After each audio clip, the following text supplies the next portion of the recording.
नमस्कार सभी को। आज हम एक ऐसे व्यक्ति के बारे में पढ़ेंगे जिसे कोई पश्चिम का सबसे महान दार्शनिक बताता है तो कोई उसे मानवता का सबसे बड़ा शत्रु बताता है। कोई कहता है कि उसकी पुस्तकें सत्य का प्रकाश हैं, सत्य की साधनाएं हैं उनको पढ़ना, तो कोई कहता है कि वो एक धोखेबाज है, उसकी धारणाएं एक धोखा है, भ्रम है। कोई कहता है कि वो मानवता का सबसे बड़ा शत्रु है तो कोई कहता है कि वो न्याय की मूर्ति है। कोई कहता है कि उसने समानता का दर्शन दिया तो कोई कहता है कि उसके दर्शन में तानाशाही के बीज छिपे हुए हैं।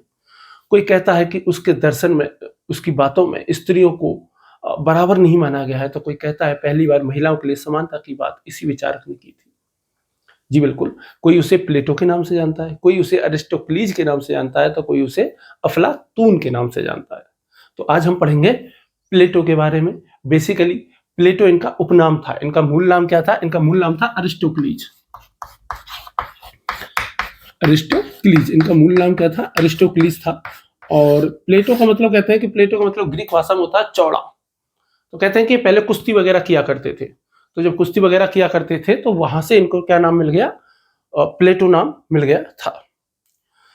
तो सबसे पहले इनका जीवन परिचय प्राप्त कर लेते हैं, और जीवन परिचय प्राप्त करने के बाद फिर इनका दर्शन देख लेंगे, और फिर उसके बाद में क्या कर लेंगे? इनकी हम विवेचना कर लेंगे। तो सबसे पहले हम इनका जीवन परिचय कर लेते हैं। जीवन परिचय में इनका मूल नाम अरिस्टोक्लीज है, ये मैंने आपको बता ही दिया। आपका जो जन्म हुआ, तो जन्म कब हुआ है आपका? 427 ईसा पूर्व में, लगभग 427 ईसा पूर्व में आपका जन्म हुआ। मृत्यु की यदि हम बात करेंगे तो ये 80-81 साल जिए थे। तो इसका मतलब है कि ये 347 ईसा पूर्व में आपकी, लगभग 347 ईसा पूर्व में आपकी क्या हो गई? मृत्यु हो गई थी। ये बहुत ही कुलीन परिवार से थे। कुलीन परिवार मतलब अरिस्टोक्रेट फैमिली से बिलोंग करते थे। अरिस्टोक्रेट फैमिली कैसी होती है? अरिस्टोक्रेट फैमिली जो है वो इस टाइप की होती है कि बहुत अमीर परिवार नहीं होते बहुत ज्यादा, जैसे भारत में कोई फिल्मी हीरो का परिवार हो या कोई बड़े लेखक वाला परिवार हो, तो उस टाइप का बहुत ही संभ्रांत परिवार अरिस्टोक्रेट फैमिली से बिलोंग करते सॉरी बिलोंग करते थे। जन्म तो इनका वही एथेंस एथेंस में ही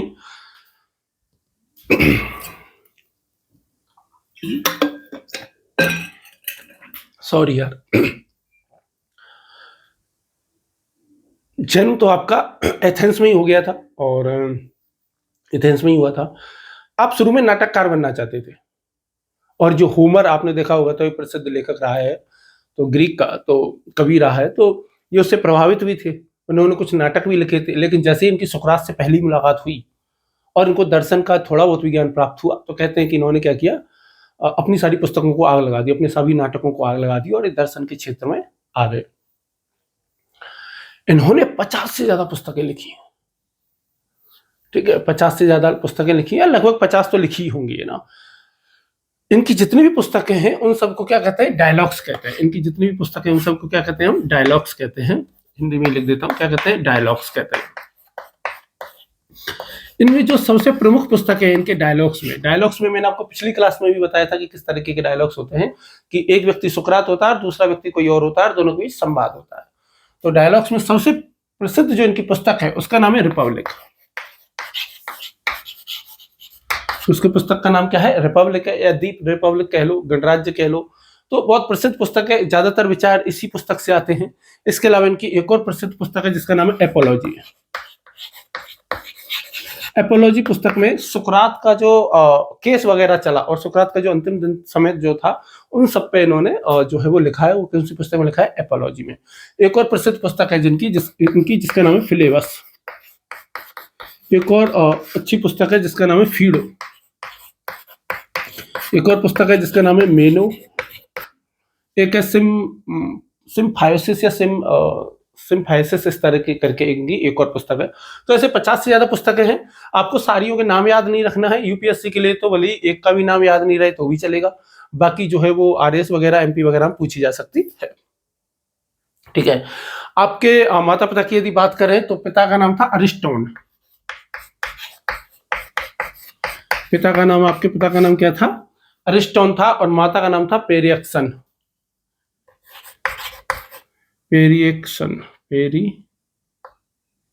पेरिएक्शन, इस टाइप का ही नाम था, पेरिएक्शन इस टाइप से करके, ठीक है, पेरिएक्शन इस टाइप से। पिता का नाम अरिस्टो, माता का नाम, ये कोई जरूरी नहीं है, कहीं नहीं पूछे जाएंगे, किसी भी एग्जाम में नहीं पूछे जाते। और जन्म और मृत्यु मैंने आपको बताई दी है, आपके डायलॉग्स बताई दिए, पुस्तकें आपकी बताई दी। इनके बारे में खास बात यह है कि ये पहले नाटककार बनना चाहते थे, वो मैंने आपको बताई दिया। और फिर आपने क्या कर दी, सारी पुस्तकों को जला दिया था आपने, अपनी सारी पुस्तकों को। प्लेटो आपका उपनाम है, ये मैंने आपको बताई दिया, ठीक है। परिचय में अरिस्टो के शिष्य थे। सबसे बड़ा परिचय यदि प्लेटो का कोई है, कोई कहे ना प्लेटो का परिचय दो, तो उसमें सबसे पहली लाइन लिख ले कि आप अरिस्टो के शिष्य थे। प्लेटो का कोई सब आपसे परिचय पूछे तो सबसे पहला परिचय, सबसे इंपॉर्टेंट परिचय क्या है कि आप अरिस्टो के शिष्य थे, ये सबसे बड़ा परिचय है। आपके बारे में जो A.N. व्हाइटहेड नाम के एक व्यक्ति हुए हैं, A.N. व्हाइटहेड, आपने क्या लिखा है कि पूरा पश्चिमी दर्शन प्लेटो के दर्शन का फुटनोट्स है। आपने क्या लिखा है कि पूरा पश्चिमी दर्शन प्लेटो के दर्शन का फुटनोट्स है, कि पश्चिमी दर्शन की पूरी परंपरा, एग्जैक्ट लिखेंगे तो क्या है कि पश्चिमी दर्शन की पूरी परंपरा, पश्चिमी दर्शन की पूरी परंपरा प्लेटो के दर्शन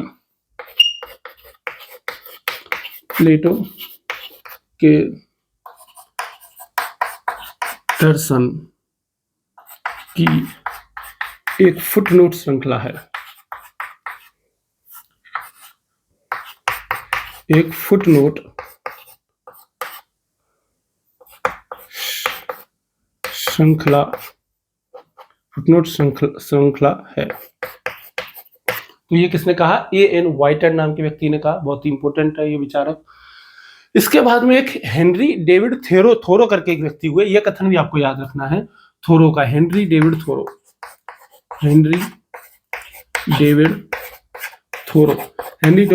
का भी ये कथन याद रखना। और आपने इनकी पुस्तकों के विषय में यह कथन लिखा है, ये जो डायलॉग्स है ना, रिपब्लिक हो गई, एपोलॉजी वगैरह हो गई, आपने इतनी सारी पुस्तकें लिखी है, तो इन्होंने कथन लिखा कि प्लेटो की रचनाएं उस सत्य के स्तंभ हैं जिसे प्रत्येक साधक को पढ़ना चाहिए। तो इन्होंने क्या कहा, प्लेटो की रचनाएं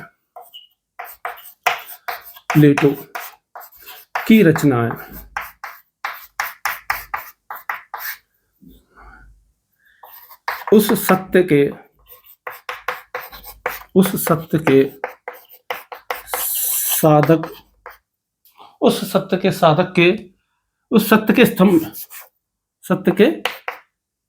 स्तंभ की तरह है, ये स्तंभ है जिन्हें प्रत्येक साधक को पकड़ना चाहिए मतलब पढ़ना चाहिए, क्योंकि उन्होंने स्तंभ यूज कर दिया ना उनको, इसलिए उनको क्या लिखा, पकड़ना चाहिए। तो इतनी इंपॉर्टेंट क्या है इनकी रचनाएं हैं, इतनी इंपॉर्टेंट इनकी रचनाएं हैं। और A.N. व्हाइटहेड का कथन आपको पता ही चल गया। प्लेटो के बारे में और क्या खास बात है कि प्लेटो ने एक संस्था की स्थापना की थी, जो मैं आपको पहले ही बता चुका हूं। और वो प्लेटो की स्थापना कब की, 387 ईसा पूर्व में। 387 ईसा पूर्व में आपने क्या किया, एक संस्था की स्थापना की। इसकी स्थापना की, एक संस्था की स्थापना की, और उस संस्था का नाम आपने क्या दिया, एकेडमी नाम दिया उसको। उस संस्था को आपने क्या नाम दिया, एकेडमी आपने नाम दिया। पहली बार एकेडमी शब्द जो आया वो किसने दिया, वो प्लेटो ने दिया, और फिर पूरी दुनिया भर में एकेडमी फेमस हो गई। आज भारत में भी कोई कोचिंग भी खुलती है तो उसका नाम में एकेडमी जुड़ा हुआ रहता है। ये जो एकेडमी, जो ये शब्द इन्होंने लिया था ना, ये कोई आपका कोई एक योद्धा था यूनान का, एकेडेमस या ऐसे करके कोई नाम वाला व्यक्ति था, तो उसके नाम के आधार पर एकेडमी नाम रखा। तो 387 ईसा पूर्व में इसको रखा था, लेकिन 86 ईसा पूर्व में ये बंद हो गई। ये मैं शायद आपको पहले भी बता चुका हूँ ना। इस पर आक्रमण किया क्योंकि रोमन साम्राज्य परिवर्तन हो गया। जैसे मैंने आपको बताया था ना, शायद ईसा मसीह ना आए होते तो ग्रीक दर्शन का यूं अंत ना हुआ होता। यदि जीसस ना आए होते तो ग्रीक दर्शन का यूं अंत ना हुआ होता, लेकिन हो गया। फिर इसको दोबारा इस 88 ईसा पूर्व में इस पर आक्रमण करके बंद कर दिया गया। जैसे भारत में नहीं नालंदा, तक्षशिला, विक्रमशिला, इनको जला दिया गया, इन पे आक्रमण किया, उनकी पुस्तकों को जला दिया, मार दिया, काट दिया। मैं सोच रहा हूँ कितने गधे, कितने मूर्ख रहे होंगे वो लोग यार। और इस पे भी फिर इनके शिष्यों ने दोबारा से क्या कर दिया, न्यू प्लेटोनिक नाम से इस संस्था को दोबारा खोला, लेकिन न्यू प्लेटोनिक नाम से, लेकिन इसको भी जो है वो दोबारा से आक्रमण करके क्या करवा दिया, बंद करवा दिया गया। और इसके बंद होने के साथ ही ग्रीक दर्शन का भी अंत हो गया। इसको बंद किया गया था शायद 5वीं सदी में, न्यू प्लेटोनिक को। और यहीं से क्या होता है, अंधकार काल शुरू होता है। आप समझ पा रहे हो? यदि कोई व्यक्ति पुस्तकों को जला देगा, कॉलेजों को जला देगा, स्कूलों को जला देगा, हिंसा समाज में फैलाएगा, तो अंधकार काल शुरू हो जाएगा। और ये अंधकार की ऐसी रात शुरू होती है जो कि पश्चिम में 1000 साल चली, भारत में लगभग 1000 साल चली, 800 साल चली, जहां न ज्ञान का विकास होता है, न विज्ञान का विकास होता है। बस मारो काटो, कट्टरता, आतंकवाद, और बस मतलब क्या कहें कि इंसान फिर इंसान नहीं रहता, वो जानवर हो जाता है।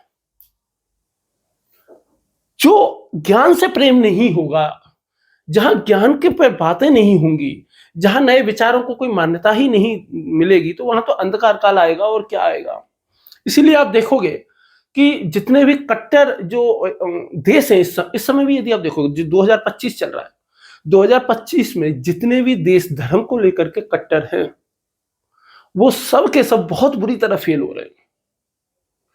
एक भी ऐसा देश जो धर्म को लेकर बहुत ज्यादा कट्टर है, जहां पर नए विचारों की स्वीकृति नहीं है, नए विचारों को मान्यता नहीं है, वो लगभग सभी देश क्या चल रहे हैं, अंधकार पथ की तरफ जा रहे हैं। वो डूब ही रहे, वो एज ए फेल्ड स्टेट हो रहे हैं। और यदि अभी फेल्ड स्टेट नहीं है तो बहुत जल्द फेल्ड स्टेट होने वाले हैं।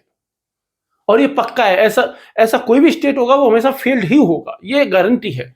हमारे अपने आसपास के चारों तरफ जितने भी पड़ोसी हैं उन सबको देख लो, आपकी समझ में आ जाएगा, है ना। तो ये सारी की सारी चीजें हैं प्लेटो के बारे में।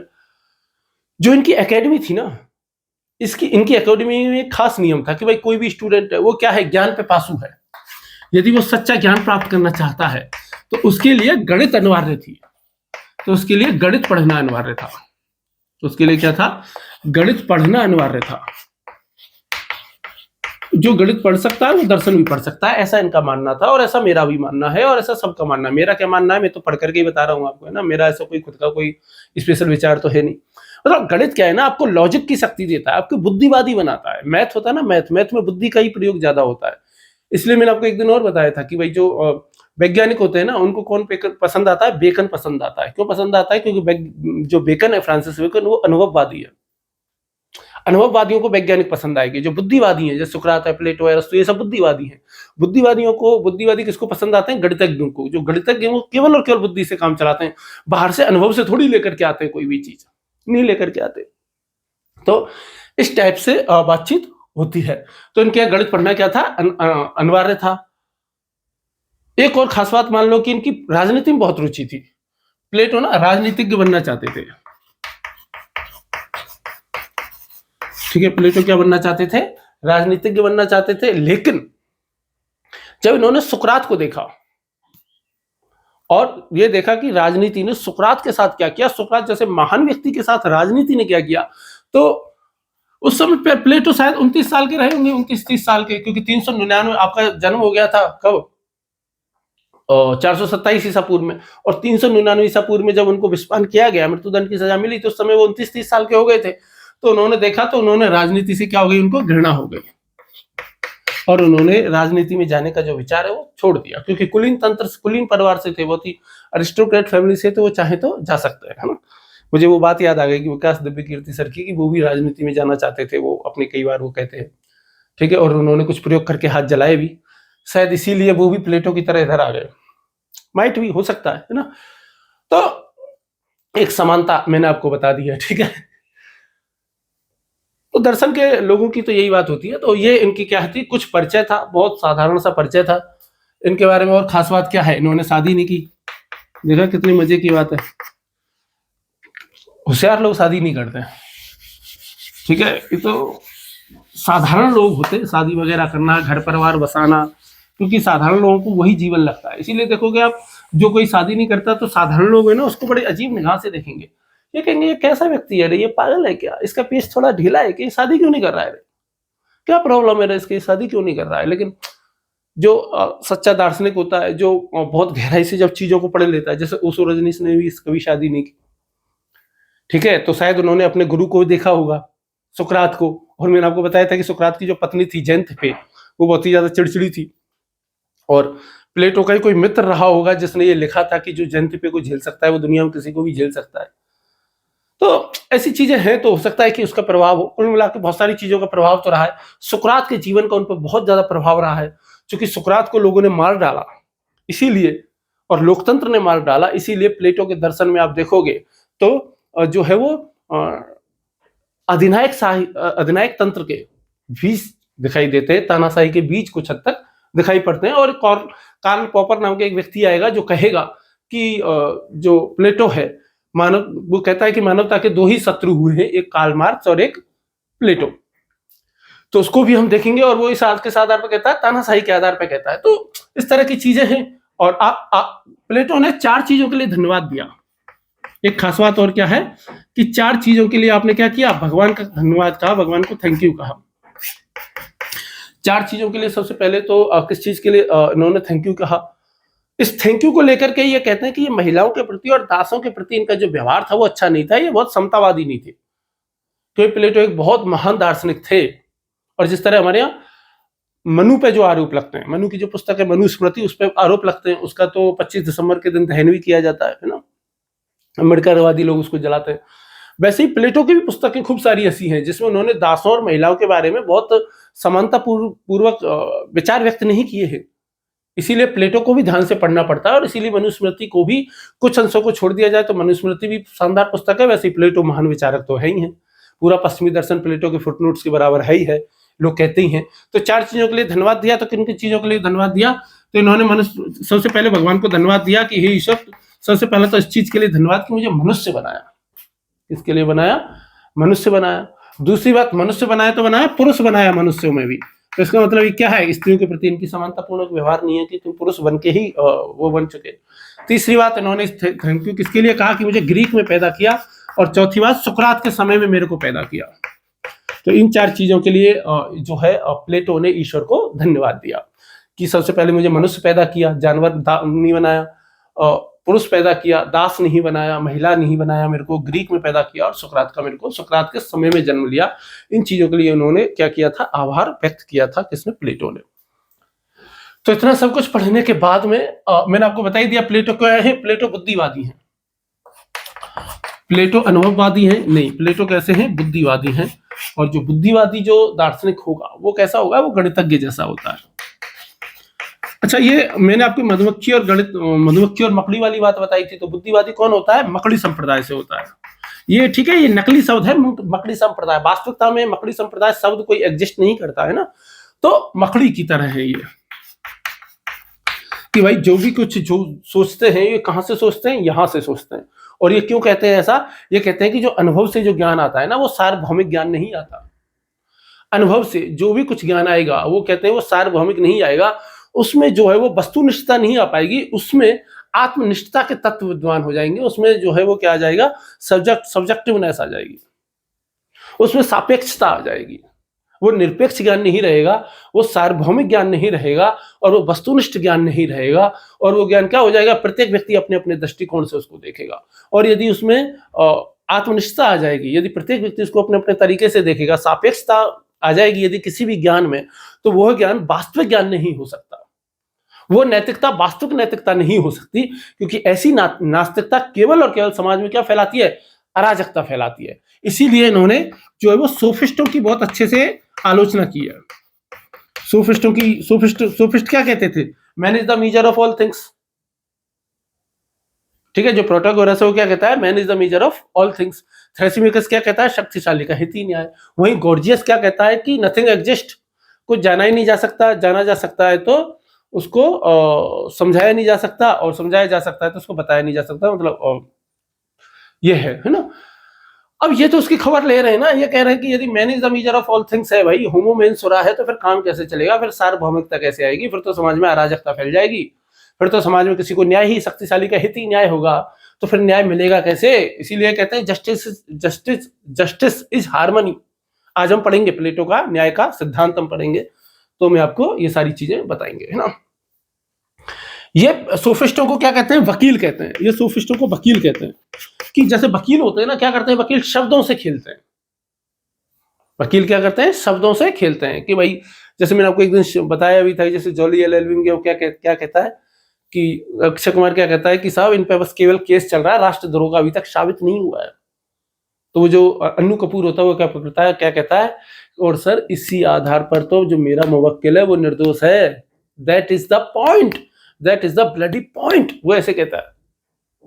तो मतलब क्या होता है, वकील बहुत छोटी छोटी चीजें पकड़ते हैं, तो वैसे ही सोफिस्ट है, शब्दों से खेलते हैं, ठीक है, और कैसे ना कैसे करके चीजों को क्या करते हैं, साबित करते रहते हैं। जैसे मैंने आपको प्रोटागोरस के बारे में बताया था कि भाई उनका एक शिष्य था और उसने पैसे नहीं दे रहा था, और उस पर केस कर दिया कि पहला केस जीतूंगा तो ही पैसे दूंगा। तो वो सारी की सारी बातें इस तरीके से वो कहते हैं कि भाई इससे क्या होता है कि वास्तविक ज्ञान नहीं मिल पाता है, ठीक है। प्लेटो के दर्शन, चलिए अब हम प्लेटो के दर्शन की विधिवत शुरुआत कर लेते हैं। प्लेटो जो है ना, प्लेटो क्या है कि यार परलोक में बहुत विश्वास रखता है। प्लेटो परलोक में क्या करता है, बहुत ज्यादा विश्वास रखता है। जबकि इनका जो प्लेटो का जो शिष्य हुआ अरस्तु, वो इस लोक में ज्यादा विश्वास रखता है। ये तो एक प्रश्न आया हुआ है, और वो प्रश्न क्या आया हुआ है कि जहां प्लेटो के तत्व मीमांसा स्वप्नदर्शी है, वहीं अरस्तु की नीति मीमांसा या अरस्तु के तत्व मीमांसा बेसिकली क्या है, वर्णनात्मक है। इस टिप्पणी लिखने के लिए क्या आई थी कि भाई जहां प्लेटो की तत्व मीमांसा स्वप्नदर्शी है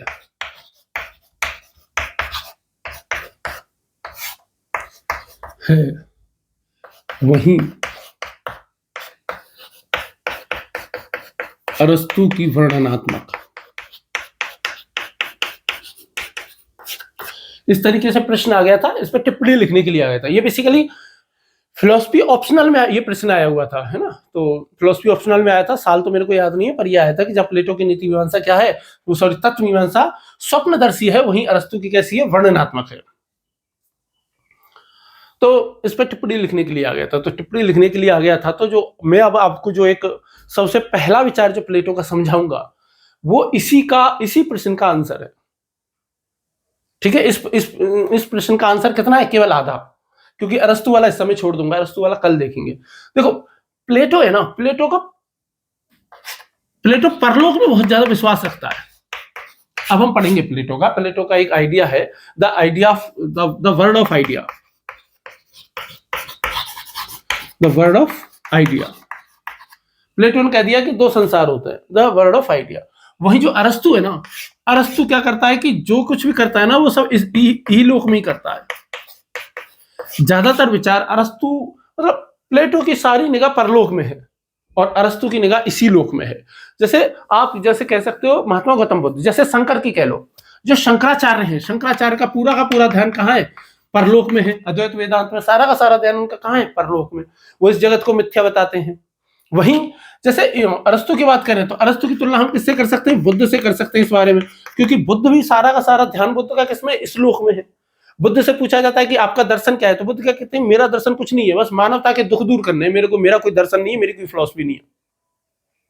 इसीलिए बुद्ध जो है वो 16 प्रमुख प्रश्नों पर मौन रह गए, अव्यक्तानी कह दिया उनको, क्योंकि वो उनका दुख दूर करना है। वो कहते हैं कि यार दुनिया के लोग रो रहे हैं, दुनिया के लोगों को तीर लगा पड़ा है, घायल हुआ पड़ा है, तुम पूछ रहे हो कि तीर कैसे लगा, किसने मारा, अरे इसका इलाज तो करो, इसको हॉस्पिटल तो पहुंचाओ बेचारे को।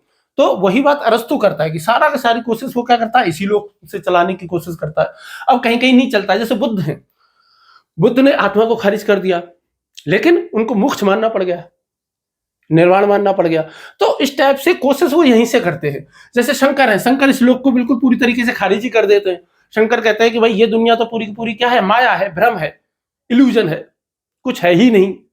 और यही बात आप देखोगे तो कुछ सेंस तक, कुछ हद तक प्लेटो भी इसी बात को कह देते हैं इसीलिए प्लेटो की तत्वमीमांसा को क्या कह देते हैं, स्वप्नदर्शी कह देते हैं, और अरस्तु की तत्वमीमांसा को क्या कह देते हैं कि भाई वर्णनात्मक कह देते हैं कि भाई इसी दुनिया में है ज्यादातर जो है वो काम अरस्तु कहां से चला रहा है, यहीं से चला रहा है।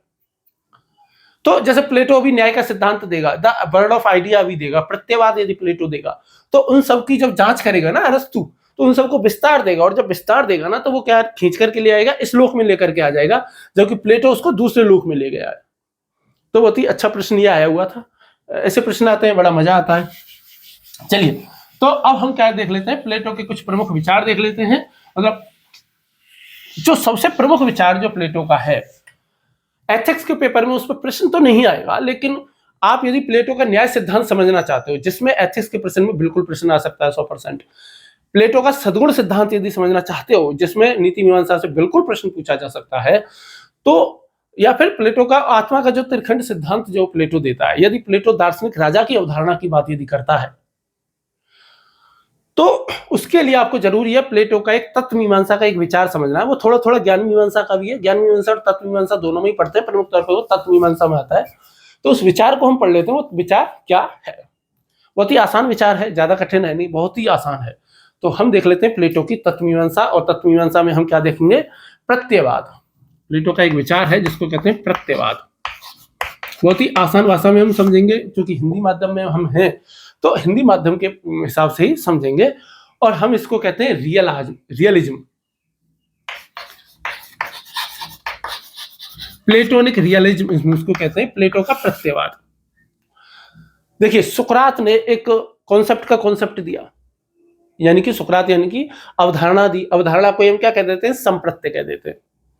उसी संप्रत्यय को प्लेटो ने विस्तार दे दिया और उसको प्रत्यय नाम दे दिया, उसको रियलिज्म नाम दे दिया, वर्ड ऑफ आइडिया उसको नाम दे दिया। ठीक है, तो क्या है, तो इसके बारे में मैंने आपको बता दिया कि प्लेटो का प्रत्ययवाद है। देखो, जो तत्व मीमांसा होती है हमारी, तत्व मीमांसा का जो तत्व मीमांसा है, तत्व मीमांसा का सबसे बड़ा प्रश्न क्या है, तत्व मीमांसा का सबसे बड़ा प्रश्न क्या है, तत्व मीमांसा का सबसे बड़ा प्रश्न यह होता है कि अंतिम सत्ता किसकी है, अंतिम सत्ता किसकी है। अब सब लोग घुमा फिरा करके साबित करेंगे, कोई भौतिक की बताएगा, कोई चेतन की बताएगा, या तो कोई जड़ की बताएगा जिसको भौतिक कहते हैं, या फिर कोई किसकी बताएगा, चेतन की बताएगा। कुछ लोग दोनों की बता देते हैं, कुछ लोग बीच का रास्ता निकाल लेते हैं। तो जो प्लेटो है, प्लेटो यहाँ पे किसकी अंतिम सत्ता बताते हैं, चेतन की बताते हैं, कॉन्शियसनेस की अंतिम सत्ता बताते हैं। और जब प्लेटो से पूछा जाता है कि भाई कॉन्शियसनेस की अंतिम सत्ता कैसे है, तो वो किसको किस प्रकार डिफाइन करते हैं। पूरी दुनिया में सारे दार्शनिक इस बात को लेकर के ये परेशान हैं कि भाई यदि मनुष्य चिंतन कर पा रहा है, यदि मनुष्य सुख महसूस करता है, दुख महसूस करता है, तो ये सारी चीजें कर कौन रहा है। बॉडी यदि करती है, तो बॉडी तो जब मनुष्य चेतन अवस्था में नहीं होता, उस समय बॉडी को कोई महसूस नहीं होता। मनुष्य तुमको शून्य कर दो, आप शून्य करने के बाद में बॉडी में कोई असर नहीं होता, तो फिर महसूस ही नहीं होता है। तो वो कहते हैं कि इसको कौन करता है, इसको भाई जब भी कोई ना कोई जो गुण होता है, गुण को धारण करने के लिए कोई ना कोई तो गुण ही होना चाहिए ना। जैसे चौक है, चौक में लिखने का गुण है, तो लिखने का जो गुण है वो किसी ना किसी में होना चाहिए ना, तो वो चौक में। जैसे सफेदी है, अब आपको सफेद तो दिख रहा है, ये चौक सफेद दिख रहा है। अब ये आपको खाली सफेद आपने अपने जीवन में कभी देखा है कि खाली सफेद देखा हो, सफेद चौक नहीं देखा, सफेद कपड़े नहीं देखे, सफेद दांत नहीं देखे, दांत नहीं देखी, सफेद दीवार नहीं देखी है, सफेद दूध नहीं देखा, सफेद गाय नहीं देखी, सफेद बर्फ नहीं देखी हो। मतलब उसमें दूध को हटा दो, बर्फ को हटा दो, दीवार को हटा दो, दांत को हटा दो और चौक को हटा दो, तो क्या आपने खाली सफेद देखा है? या आप जब भी आप कहोगे कि नहीं रंग देखा है, सफेद रंग, तो वो भी आपने रंग जो है वो सफेद नहीं देखा, वो आपने क्या देखा है, रंग देखा है। एक लिक्विड देखा है, लिक्विड जो कि कैसा था, सफेद सफेद है, व्हाइट व्हाइट है। या स्केच देखा है जो कि व्हाइट व्हाइट चल रहा है। तो प्लेटो क्या कहते हैं कि भाई जो अंतिम सत्ता है ना, वो अंतिम सत्ता किसकी है, चेतन की है। अंतिम सत्ता इंटेंजिबल, स्पिरिचुअल है, चेतन है, भौतिक नहीं है। क्या नहीं है, भौतिक नहीं है। और कोई इनसे पूछता है कि भाई भौतिक क्यों नहीं है, भौतिक क्यों नहीं है, वो कहते हैं कि अंतिम सत्ता जो है वो चौक की नहीं है, इस सफेद चौक की नहीं है, किसकी है, सफेद की है। और वो सफेद कहीं ना कहीं तो होगा, वो सफेदी कहीं ना कहीं तो होगी ना। तो वो कहते हैं कि ओरिजिनल सफेदी कहीं होगी। तो वो क्या कहते हैं कि जैसे भौतिक है, वो कहते हैं कि जो जितने भी भौतिक चीजें हैं ना, ये कैसी हैं? अपूर्ण है। ये कैसी है? परिवर्तनशील है।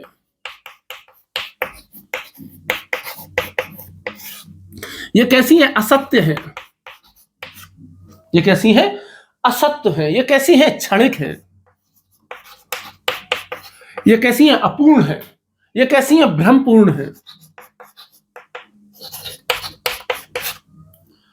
अब भौतिक चीजों में उन्होंने ये सारे के सारे गुण बता दिए। इसीलिए प्लेटो इनको क्या कहता है? निम्नतर सत्ता कहता है। इसलिए प्लेटो इसको क्या कहता है? निम्न सत्ता। इसको क्या कहता है? निम्न सत्ता। और वो उच्च सत्ता या अंतिम सत्ता किसकी मानते हैं? अंतिम सत्ता स्वीकार करते हैं चेतन की। अंतिम सत्ता किसकी स्वीकार करते हैं? चेतन की। वो कहते हैं कि दुनिया में आपको, इस पूरी दुनिया में जो ओरिजिनल जो भौतिक संसार जो है, जो भौतिक संसार में मैं हूं, आप हो, ये चौक है, ब्लैक बोर्ड है, कमरा है, दीवार है, ठीक है, ये मोबाइल है और लाइटें हैं, प्रकाश है, जो भी कुछ है, कि भाई जो भौतिक जगत में जो चीजें हैं ना, ये सब अपूर्ण है, ये सब परिवर्तनशील है, असत्य है, क्षणिक है, भ्रमपूर्ण है। तो कोई पूछता है कि ये यदि अपूर्ण है तो पूर्ण कहां पर है? तो ये कहते हैं कि पूर्णता है चेतन जगत में। शाश्वत मतलब चेतन जगत की जब इनसे बात कहते हैं तो चेतन जगत कैसा है? पूर्ण है। चेतन जगत कैसा है? नित्य है। चेतन जगत कैसा है? शाश्वत है। चेतन जगत कैसा है? वास्तविक है।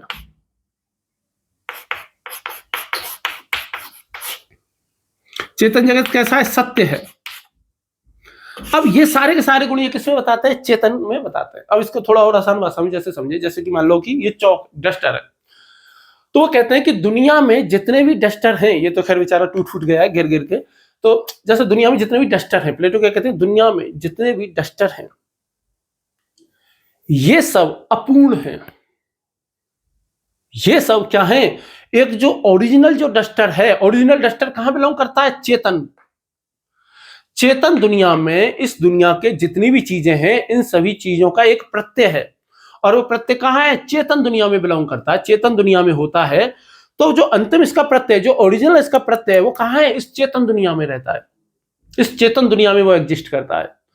और हम चाहे जितना भी अच्छा डस्टर बना लें, हम क्या है, जो इसका जो प्रत्यय है, जो डस्टर का जो प्रत्यय है, उस प्रत्यय के जैसा डस्टर नहीं बना सकते। हम हमेशा कोशिश करते हैं किसकी? वही परफेक्ट बना दे, इसको और पूर्ण बना दे, और अच्छा बनाए, और अच्छा बनाए, और अच्छा बनाए। लेकिन हम इसको कितना भी अच्छा बना लें, हम इसको क्या है, इतना अच्छा नहीं बना सकते जितना कि ये चेतन जगत में है। प्लेटो ने प्रत्ययों के एक आदर्श जगत की कल्पना की। प्लेटो ने जो है इसको दो भागों में बांट दिया। एक दुनिया इन्होंने क्या बनाई? Theory of forms. Theory of forms कह लो या वर्ल्ड ऑफ आइडियाज।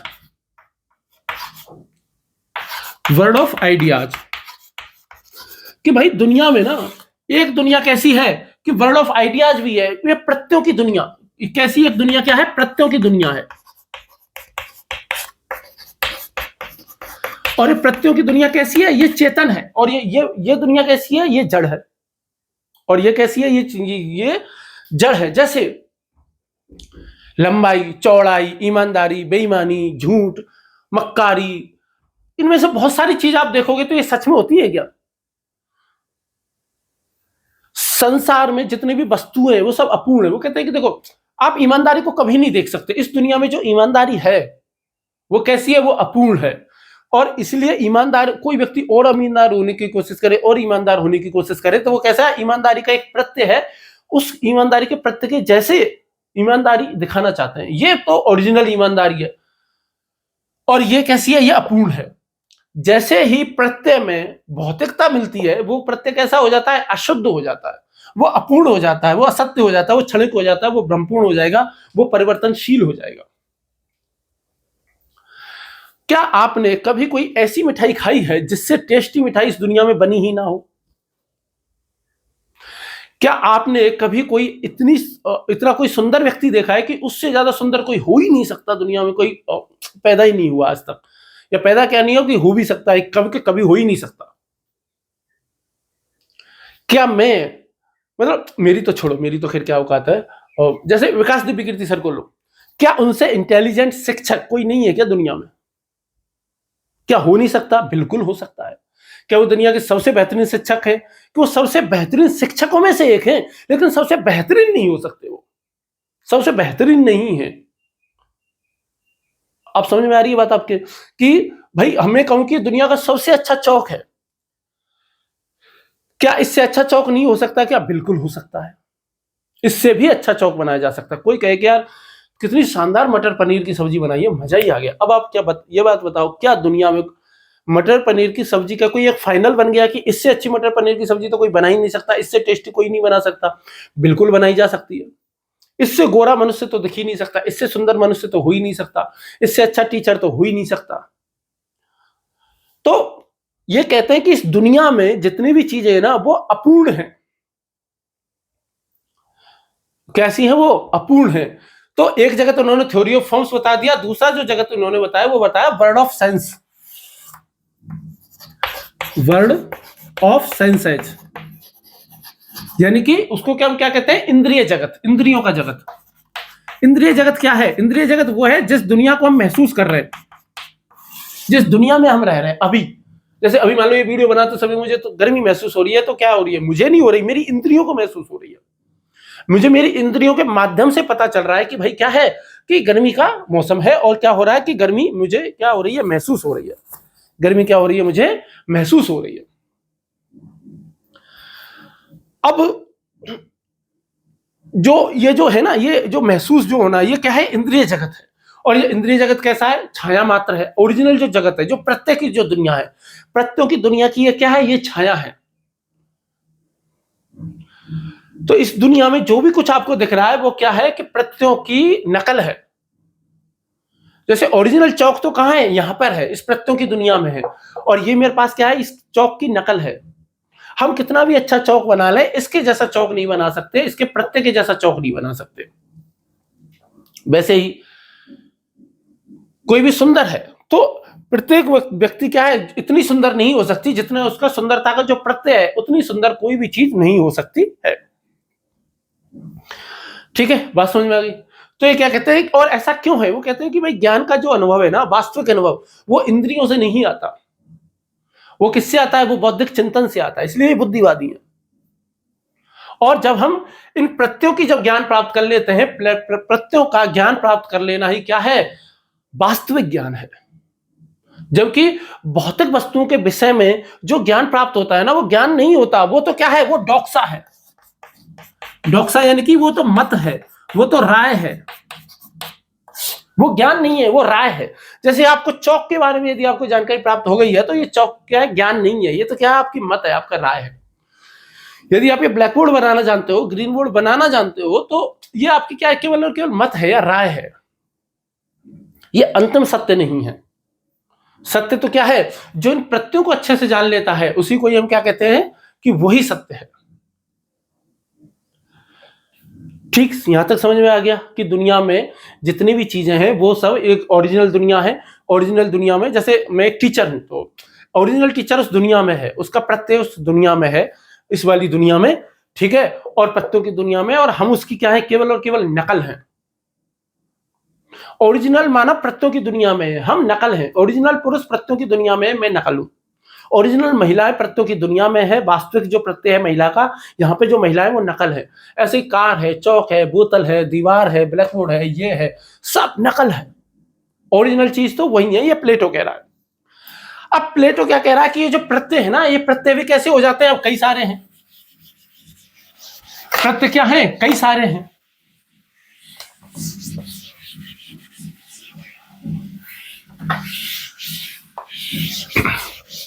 अब प्लेटो ये कह रहे हैं कि जो ये प्रत्यय है ना, ये प्रत्यय भी क्या है? कई है, कई सारे हैं।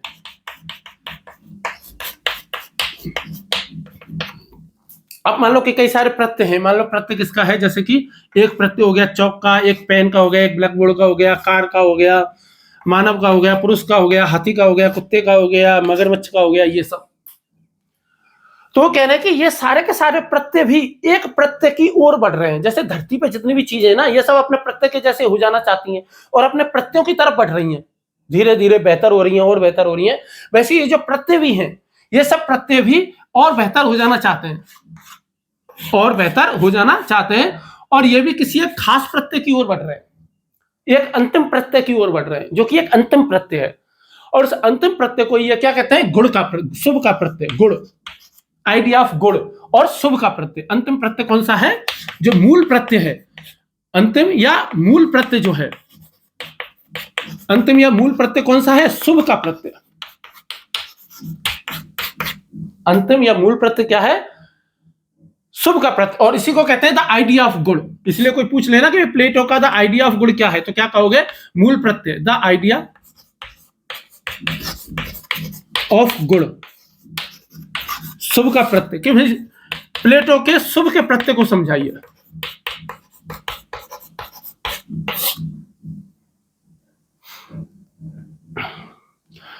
प्लेटो ने कभी, प्लेटो के अनुसार क्या है कि यह शुभ है, यही अंतिम चीज है।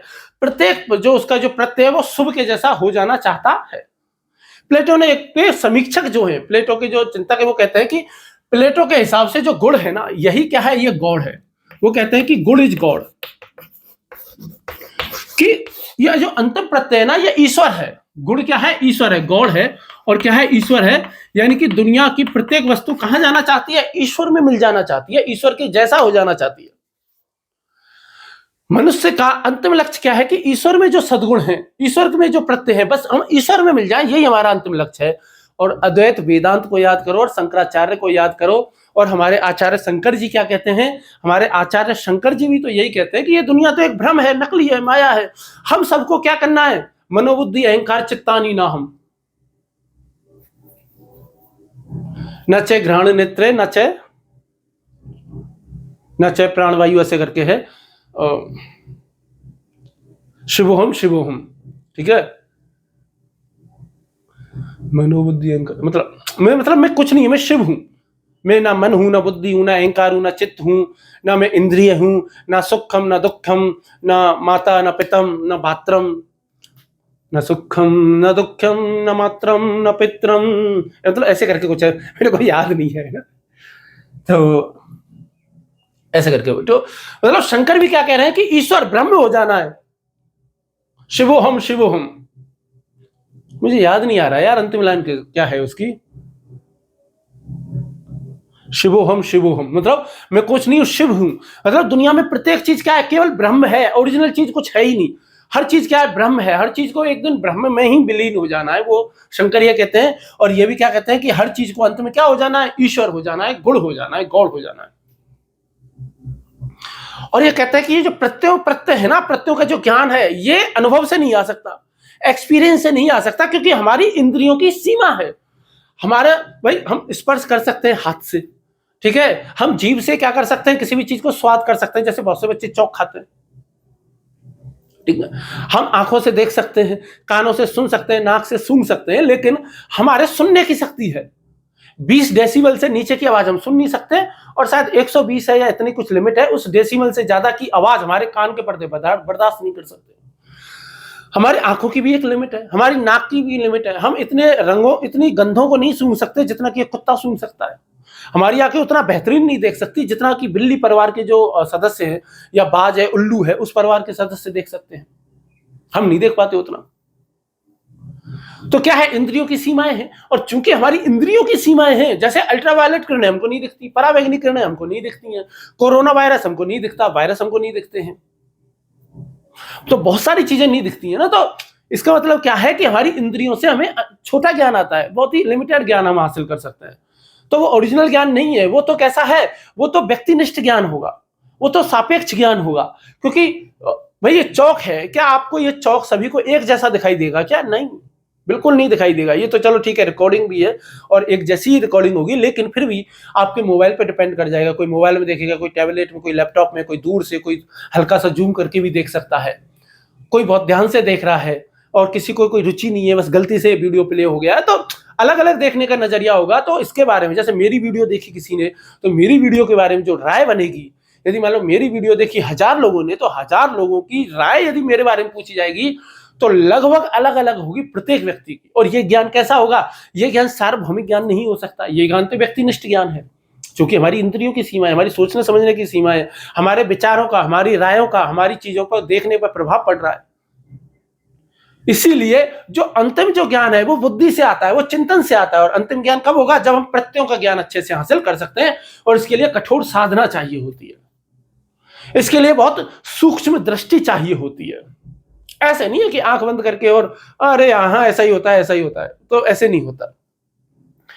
और क्या खास बात होती है कि जब मनुष्य में प्रत्ययों का ज्ञान हो जाता है ना, तो उसमें अपने आप ही क्या हो जाते हैं, उन सद्गुणों का विकास हो जाता है, व्यक्ति सद्गुण से युक्त हो जाता है। जैसे ही जो व्यक्ति साहस के प्रत्यय को जान लेगा, वो अपने आप साहसी हो जाएगा। देखो साहस क्या है, साहस की भी दो लिमिट होती है। एक है यहाँ पे कायरता, मैंने शायद आपको बताया भी था सुकरात पढ़ाते समय ना, ये कायरता है। और इधर यहाँ पे क्या होगी, इधर अंतिम पॉइंट पे कायरता होती है, और इधर अंतिम पॉइंट पे क्या होती है, बर्बरता होती है, या निर्दयता होती है, या अमानवीयता होती है। वैसे अमानवीयता तो कायरता होने में भी हो सकती है ना, बर्बरता लिख लो। इन दोनों के बीच का जो संतुलन जो रहेगा, बीच का जो पॉइंट है, वही क्या है, साहस है। वही क्या है, साहस है। एक व्यक्ति वो है कि जो किसी में थप्पड़ ही नहीं मार सकता, उसको कोई मारे जा रहा है, उसके परिवार को उसके सामने कोई पिटाई कर रहा है और वो डर के मारे कुछ नहीं कह पा रहा, तो वो व्यक्ति कैसा है, कायर है। और एक दूसरा व्यक्ति भी है जो कैसा है कि भाई हिंसा करने पे उतारू हुआ है, हर एक से कह रहा है कि भाई जो मैं जो बोल रहा हूं वही सही है, और वो लाखों लोगों को मार देता है। जैसे तैमूर लंग नहीं था कि भाई लोगों की लाश काट देता था, गर्दन काट देता था, और गर्दन जो काटती थी उनके ऊपर सिंहासन लगा के उनके ऊपर बैठता था, ऐसा कहते हैं। तो ऐसे, और ऐसे चंगेज खान के बारे में कहते हैं कि वो छोटे छोटे शिशुओं का मांस खाता था। तो आप सोच रहे हो कि ऐसा व्यक्ति कितना बर्बर होगा, कितना निर्दयी होगा, कितना अमानवीय वो होगा। अब जैसे आतंकवादी घटनाएं जो हुई, जैसे अभी हुई पहलगाम में, हालांकि ये बहुत ही सेंसिटिव टॉपिक है और इस पर बोलना तो नहीं चाहिए, बिल्कुल भी कुछ नहीं कहना चाहिए, क्योंकि माहौल बहुत खराब है और मैं इस योग्य भी नहीं हूं कि बोल सकूं। बहुत बड़े हमारे देश के सबसे अच्छे जो मस्तिष्क हैं वो वहां बैठे हुए हैं और चर्चा करने के लिए, इस पर बातचीत करने के लिए, तो वो इस चीज का निष्कर्ष निकालेंगे, तोड़ निकालेंगे। लेकिन यदि आप उनके कृत्य को यदि आप देखोगे तो वो कृत्य कैसा है, बर्बरता का कृत्य है। क्या वो इंसानियत वाला कृत्य हो सकता है? कहीं से नहीं हो सकता। और वो जो ये जो चीज है ये कहां से आती है, ये इसका जन्म कहां से होता है कि भाई मैं ही सही हूं, इस चीज से होता है। देखो इस तरह की जब घटनाएं होती है तो राजनीति तो पहली चीज है ही है, लेकिन जिस चीज को कह करके लोगों का दिमाग खराब किया जाता है, जो युवाओं का जो दिमाग खराब किया जाता है, वो क्या कह करके कि भाई हम ही सही हैं, बाकी सब गलत है, बाकी सबको मार दो, हम सही हैं, हमारा ही राज होना चाहिए पूरी दुनिया में, बाकी सब तो बुरे लोग हैं, बाकी सबको मार दो। तो ये क्या है, निर्दयता का चरम रूप होता है। ये इस टाइप के लोग वही रहे कि जिन्होंने कभी कोई पुस्तक पढ़ी ही नहीं, जिन्होंने कभी कोई पुस्तक पढ़ी ही नहीं। और कायरता क्या है, मान लो कि इस तरह की घटनाएं किसी देश में हो रही हो और यदि वो फिर भी वो देश हाथ पे हाथ धरे बैठा है, कुछ नहीं कर रहा है, केवल और केवल शब्दों से निंदा कर रहा है, केवल कड़ी निंदा कर रहा है, तो वो क्या है, वो कायर है। तो बीच की स्थिति में आना पड़ेगा। और बीच की स्थिति क्या है, हमारी साहस की स्थिति है। तो साहस के प्रत्यय को हम जानेंगे तो क्या होता है कि हम जानेंगे कि साहस का प्रत्यय ये होता है कि भाई तू सही है, बहुत बढ़िया बात है, हमें कोई दिक्कत वाली बात नहीं है। जैसे गदर फिल्म का मुझे डायलॉग बहुत अच्छा लगता है कि तुम्हारा पाकिस्तान जिंदाबाद है, हमें इस बात से कोई आपत्ति नहीं है, लेकिन हमारा हिंदुस्तान जिंदाबाद था, जिंदाबाद है, जिंदाबाद रहेगा। भाई हम थोड़ी चाहते हैं कि पाकिस्तान का प्रत्येक आदमी मर जाए, हम तो बिल्कुल नहीं चाहते, साफ बात है। हम क्या चाहते हैं कि तू खूब अमीर हो जा पाकिस्तान को, हमें कोई प्रॉब्लम वाली बात नहीं है, हमें परेशान मत कर।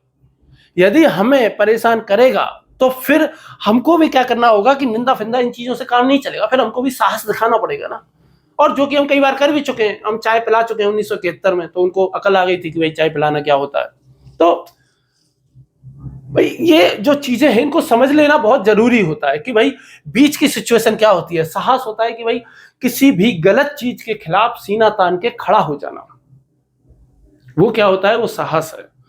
सही सत्य के पक्ष में खड़े होना ही क्या है, साहस है। सत्य के पक्ष में खड़े होना आसान बात नहीं होती, इसके लिए कई बार बहुत ज्यादा कुर्बानियां भी देनी पड़ती हैं, इसके लिए बहुत ज्यादा कुछ न्योछावर भी करना पड़ता है। लेकिन सत्य के पक्ष में तो क्या होगा, खड़ा हो रहना ही पड़ेगा ना। जैसे सुकरात है, अब सुकरात ने जहर पिया तो ये कितने साहस का काम है। ये ऐसा काम नहीं है कि भाई ठीक है कोई बात नहीं, नॉर्मल बात है, पी लेंगे। साहस चाहिए इस बात के लिए भी। जब उसके क्रीटो एक शिष्य था, उसने कहा कि चलो सुकरात भाग चलते हैं। जब भगत सिंह को भी पंडित जी ने संदेश भिजवाया था कि भाई तुमको जेल से भगाएंगे, तो भगत सिंह मना कर देता है। आसान बात नहीं है ये, बहुत बड़ी हिम्मत चाहिए होती है, बहुत बड़ी हिम्मत चाहिए होती है। तो इसके लिए क्या चाहिए? साहस। ये साहस है। लेकिन ये साहस इधर यदि बढ़ गया तो ये बर्बरता की तरफ चला जाएगा, और इधर बर्बरता वाला साहस हमें नहीं चाहिए, दुनिया में किसी को ही नहीं चाहिए। ये यदि ये वाला हो गया तो फिर बहुत मुसीबत हो जाएगी। यानी कि भाई कोई कहे भाई, एक तो वो अपने विचारों के लिए जान दे रहा है, एक सुकरात है, एक भगत सिंह है जो अपने विचारों के लिए जान दे रहे हैं, एक गांधी है जो अपने विचारों के लिए जान दे रहे हैं, ठीक है। वहीं एक दूसरे व्यक्ति हैं जो कि अपने विचारों को मनवाने के लिए दूसरे व्यक्ति को मार रहे हैं। तो वो क्या हो गई? वो बर्बरता हो गई। वो इंसान थोड़ी है, वो जानवर से भी गए गुजरे हैं। उनमें वो इतने बड़े मूर्ख हैं कि आप सोच नहीं सकते। वो उनसे बड़ा मूर्ख इस दुनिया में कोई नहीं है। वो भले ही अपने आप को बहुत बड़ा ज्ञानी समझते हो, वो भले ही बहुत अपने आप को ये समझते हो कि हम बहुत ही ज्यादा क्या कर रहे हैं, बहुत ज्यादा पुण्य का काम कर रहे हैं, हमको तो भाई जन्नत नसीब होगी, हमको तो भाई जो है वो स्वर्ग मिलेगा। और बेसिकली यदि कोई भी व्यक्ति इस तरीके का काम कर रहा है तो भाई परलोक तो परलोक है ना, परलोक किसी ने देखा है क्या आज तक? नहीं देखा। तो इस तरह की बातें हैं, ठीक है। तो साहस, अब साहस से काम जो है वो लेना होता है, और साहस से काम लेने का मतलब क्या है कि हमेशा ही आप बुद्धिवादी रहोगे, आप बुद्धि से काम लोगे, आप हमेशा ही किससे काम लोगे? चिंतन से काम लोगे। आप जो है वो भावनाओं में बहकर के फैसला नहीं ले लोगे कि भाई कुछ भी हुआ है तो अचानक से कुछ भी फैसला ले लेना। अचानक से कुछ भी फैसला लेना तो मूर्खों का काम होता है। तो ये आपको समझ में आ गया कि शुभ का प्रत्यय क्या है। अब ये जो जितने भी प्रत्यय हैं, इन प्रत्ययों में जो समन्वय स्थापित करता है वो शुभ का प्रत्यय, जो मैंने आपको बताई दिया। और वही क्या है? प्लेटो की संपूर्ण नैतिकता का मूल आधार है। वही क्या है? संपूर्ण नैतिकता का क्या है? मूल आधार है। अब हम देखते हैं ये जो शुभ का प्रत्यय है ना, इसकी आलोचना एक व्यक्ति ने की है, और उस व्यक्ति का नाम है फ्रेडरिक नीत्शे। किसने की है? फ्रेडरिक नीत्शे ने इसकी आलोचना की है। और फ्रेडरिक नीत्शे इसकी आलोचना में क्या कहते हैं? उनकी दो पुस्तक है फ्रेडरिक नीत्शे की। नीत्शे वही व्यक्ति हैं जो कि जर्मनी में पैदा हुए 19वीं सेंचुरी में, और जिन्होंने ये कहा था कि गॉड इज डेड, कि भगवान मर चुका है, ईश्वर मर चुका है, ठीक है। और उन्होंने युवाओं को जागृत करने के लिए कहा, उन्होंने कहा कि ईश्वर मर चुका है और हमने ही मारा है। और वो नीत्शे वो व्यक्ति जो युद्ध के समर्थक हैं, जो कहते हैं कि युद्ध होते रहना चाहिए। युद्ध क्यों होना चाहिए? क्योंकि बर्बरता को भी तो समाप्त करना है ना। बर्बर लोगों को हम कैसे समाप्त करेंगे? जो अमानवीय जो लोग हैं उनको कैसे समाप्त करेंगे? जो आपने खूब मान लिया, खूब कह लिया, खूब हाथ जोड़ लिए, अहिंसा का मार्ग खूब अपना लिया, आपने सब कुछ कर लिया। जैसे भगवान कृष्ण नहीं है शांति दूत बन करके जाते हैं, लास्ट में क्या कहते हैं? अरे आप 5 गांव तो दे दो भाई, कुछ भी मत दो, 5 गांव दे दो, हम तो चुपचाप रह लेंगे यार। पर जब 5 गांव भी नहीं मिले तो फिर क्या होगा? अंतिम उपाय फिर क्या हो सकता है? आप बताओ। कोई आदमी अंत में फिर क्या ही करे? अंत में फिर शस्त्र ही उठाना पड़ता है, ठीक है। तो हालांकि शस्त्रों से कभी भी इस समाज का, इस दुनिया का कभी भला नहीं होता, पर कभी ना कभी वो एक सभ्यता का पतन हो जाता है। जैसे महाभारत की कोई सभ्यता थी, यदि वो, तो क्या हो गया? उसका पूरी का पूरी का अंत ही हो गया भाई। क्या हो गया? पूरी की पूरी सभ्यता का ही अंत हो गया। तो इसी टाइप से चलिए आगे हम पढ़ते हैं। तो नीत्शे हैं, हम क्या कह रहे हैं? नीत्शे की बात कर रहे थे, और नीत्शे की 2 पुस्तकें हैं। नीत्शे क्या करते हैं? प्लेटो की आलोचना करते हैं। तो इनकी पुस्तक है द बर्थ ऑफ ट्रेजेडी। इनकी एक पुस्तक है द बर्थ ऑफ ट्रेजेडी, बहुत ही अच्छी पुस्तक है भी।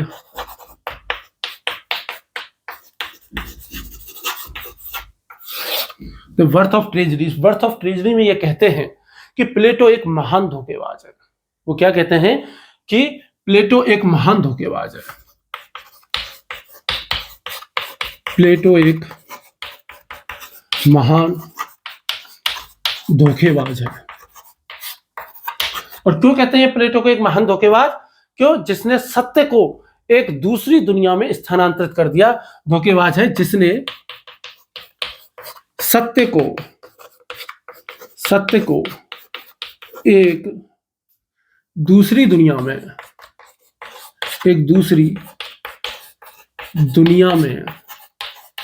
स्थानांतरित कर दिया।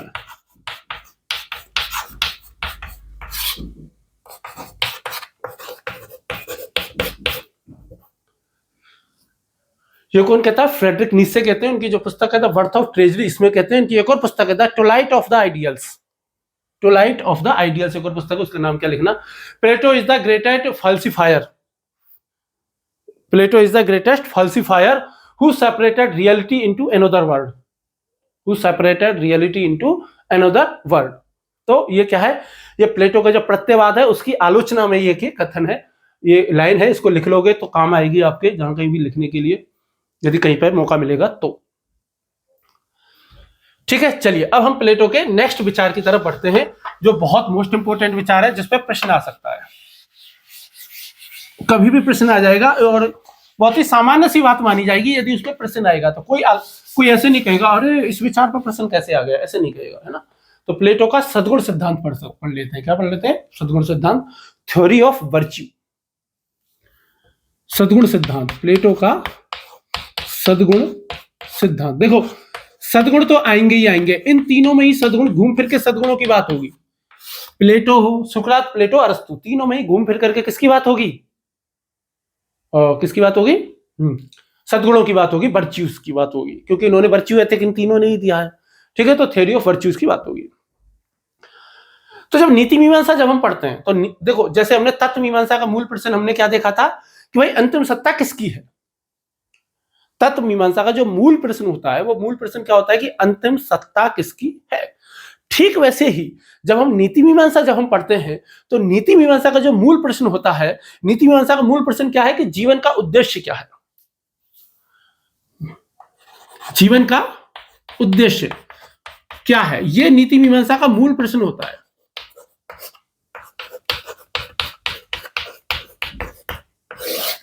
ये नीति मीमांसा का मूल प्रश्न, जीवन का उद्देश्य क्या है। तो जब प्लेटो से किसी ने पूछा, देखो जीवन का उद्देश्य क्या है, तो प्लेटो क्या बताते हैं? अरस्तु से जब पूछेंगे तो अरस्तु एक शब्द बताएंगे जिसको हम क्या कहते हैं? यूडेमोनिया। जिसको क्या कहते हैं? यूडेमोनिया। प्लेटो ने इस शब्द का इस्तेमाल नहीं किया, यूडेमोनिया शब्द का इस्तेमाल प्लेटो ने नहीं किया है। ठीक है, ग्रीक भाषा में एक शब्द होता है यूडेमोनिया। यूडेमोनिया, यूडेमोनिया स्पेलिंग इधर उधर थोड़ी बहुत, मतलब लैटिन भाषा, ग्रीक भाषा का शब्द है तो हो सकता है इधर उधर हो जाए, वैसे तो होगी नहीं, सही लिखता हूं। यूडेमोनिया, यूडेमोनिया को कहते हैं वो आनंद। आनंद यानी कि ब्लिस, इसके लिए इंग्लिश में शब्द चलता है ब्लिस, आनंद के लिए।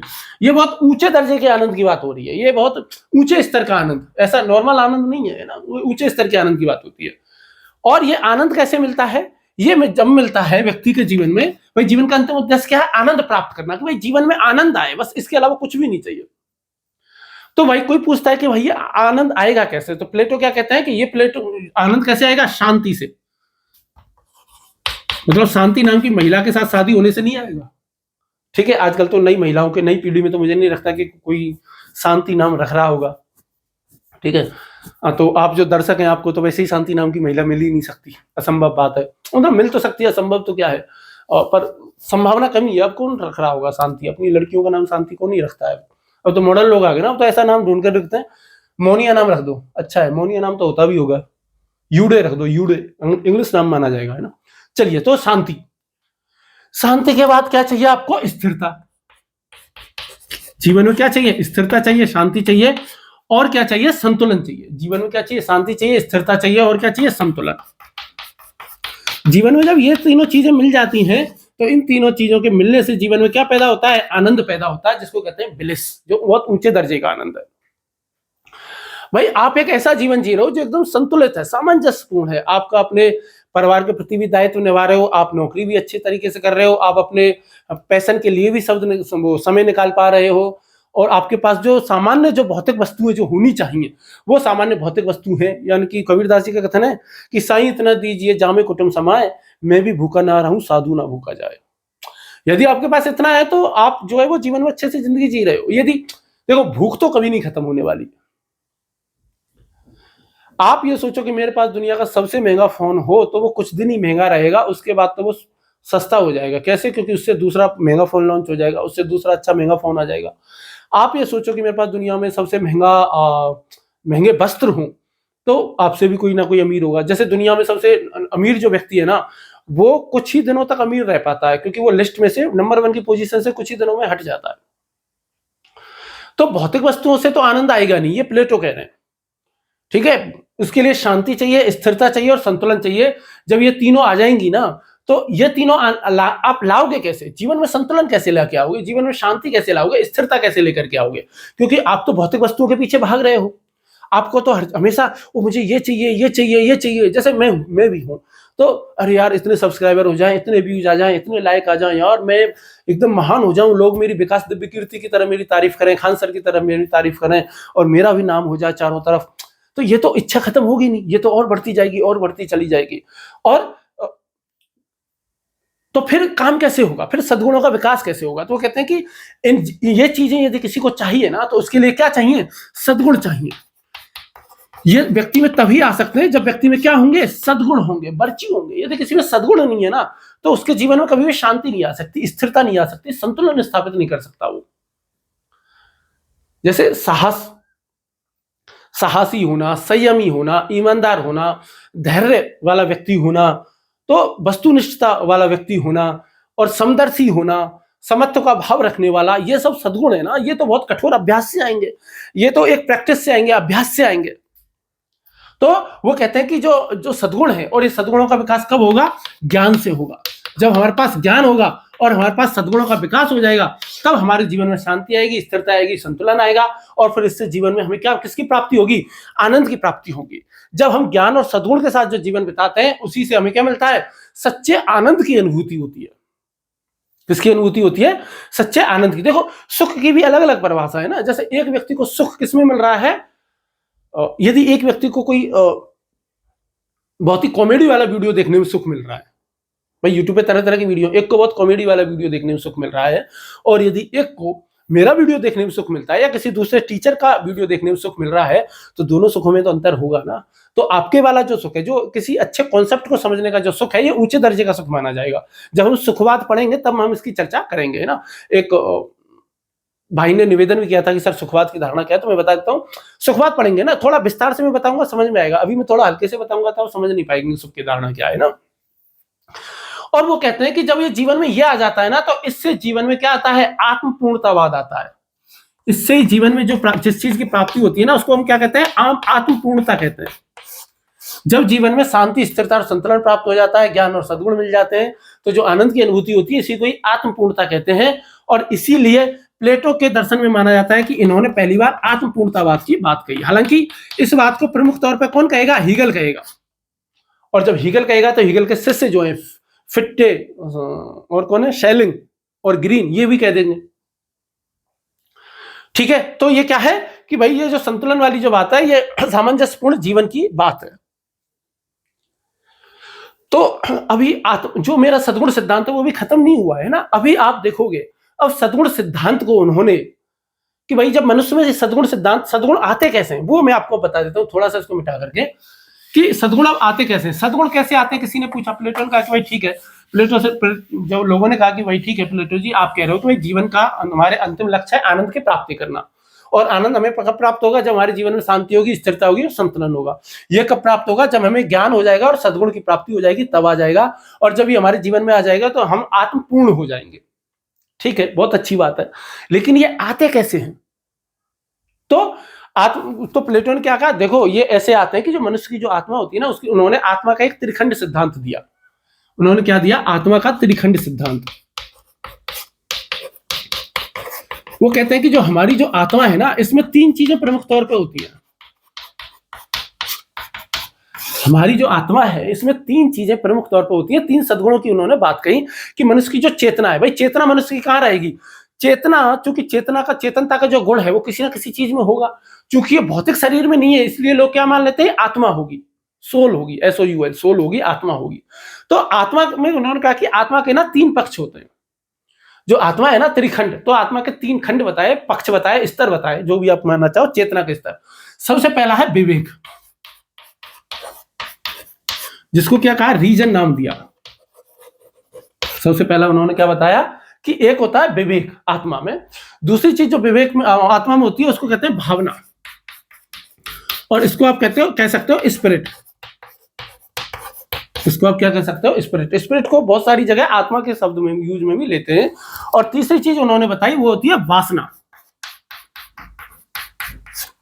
और वासना की जो उन्होंने शब्द जो दिया उसको हम क्या कहते हैं, एपेटाइट।